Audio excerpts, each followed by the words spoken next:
আগামীকাল থেকে শুরু হচ্ছে উত্তর পূর্বাঞ্চল পর্ষদ তথা এনইসির বৈঠক উপলক্ষে নিরাপত্তা ব্যবস্থা জোরদার করা হয়েছে।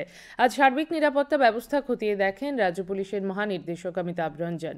তিনি জানান, এনইসি বৈঠক উপলক্ষে আজ থেকেই আগরতলা শহরের বিভিন্ন জায়গায় নিরাপত্তা কর্মীদের মোতায়েন করা হয়েছে। শহরে 6 থেকে 7,000 নিরাপত্তা কর্মী মোতায়েন থাকবে বলে তিনি জানান। বিএসএফকে সীমান্ত এলাকায় নিশ্ছিদ্র নিরাপত্তা ব্যবস্থা গ্রহণ করার জন্য বলা হয়েছে বলে তিনি জানান। উল্লেখ করা যেতে পারে, এনইসির প্ল্যানারি সেশনে পৌরোহিত্য করবেন কেন্দ্রীয় স্বরাষ্ট্রমন্ত্রী অমিত শাহ। बहुत हाई लेवल डिग्निटीज आ रहे हैं, हमारे माननीय यूनियन होम मिनिस्टर भी रहेंगे यहाँ। तो बहुत ही व्यापक और बहुत ही विस्तृत सिक्योरिटी अरेंजमेंट की जा रही है।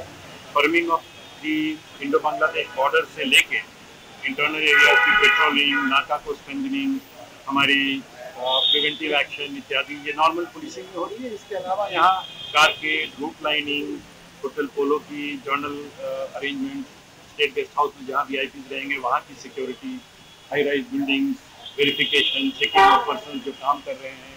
इसके अलावा जो पूरी गतिविधि होगी, जितनी मीटिंग्स हो रही हैं, जितनी भी फंक्शंस होंगे, उन सबों का एक समन्वय ऐसा हो ताकि हमारा सिक्योरिटी टाइट हो और अनअब्ट्रूसिव हो। इसकी अभी आज ट्रायल भी चल रही है, हम लोग इसमें फाइनल पॉइंट्स चेक भी कर रहे हैं।